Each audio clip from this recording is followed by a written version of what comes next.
ফেসবুকেই থাকুন আপনি বিকালবেলা, আপনাকে রাস্তায় বেরোতে হবে না, আপনাকে রাস্তায় বেরোতে হবে না। রাস্তায় আপনি যাতে না বেরোতে পারেন তার ব্যবস্থাও আমি করব।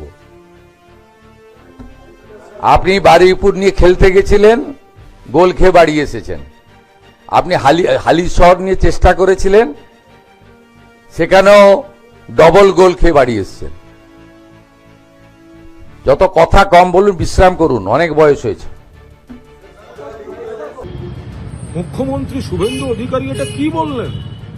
মাননীয় প্রাক্তন মুখ্যমন্ত্রী মমতা বন্দ্যোপাধ্যায়, আপনি যাতে বাড়ি থেকে না বেরোতে পারেন তার ব্যবস্থা করব, এ তো হুমকি, এ তো পুরোদস্তুর তাকে গৃহবন্দী রাখার চেষ্টা, গৃহবন্দী।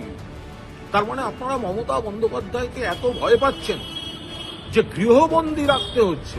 কোথায় আমরা বলছি যে মহিলাদের আরো স্বাধীনতা, মহিলারা নিরাপদে ঘুরবেন, সেটা আপনারা দিতে পাচ্ছেন না, এনশিওর করতে পারছেন না। উল্টে মাননীয় প্রাক্তন মুখ্যমন্ত্রী, মহিলা মুখ্যমন্ত্রী, তাকে বলছেন বাড়ি থেকে যাতে বেরোতে না পারেন সেই ব্যবস্থা করবো। এটা কোন গণতন্ত্রের ভাষা?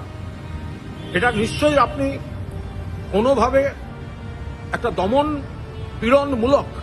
এবং মমতা বন্দ্যোপাধ্যায় যে একটা বিরাট ফ্যাক্টর, সেটা ওই গলায় বকলেস পরা ওই চাটন শিবিরকে দিয়ে মেকি অস্থায়ী বিরোধী তৈরি করে যে আপনাদের কিছু করা যাচ্ছে না। শয়নে স্বপনে জাগরণে মমতা বন্দ্যোপাধ্যায়ই আপনাদের কাছে আতঙ্ক, প্রতিদ্বন্দ্বী এবং শত্রু।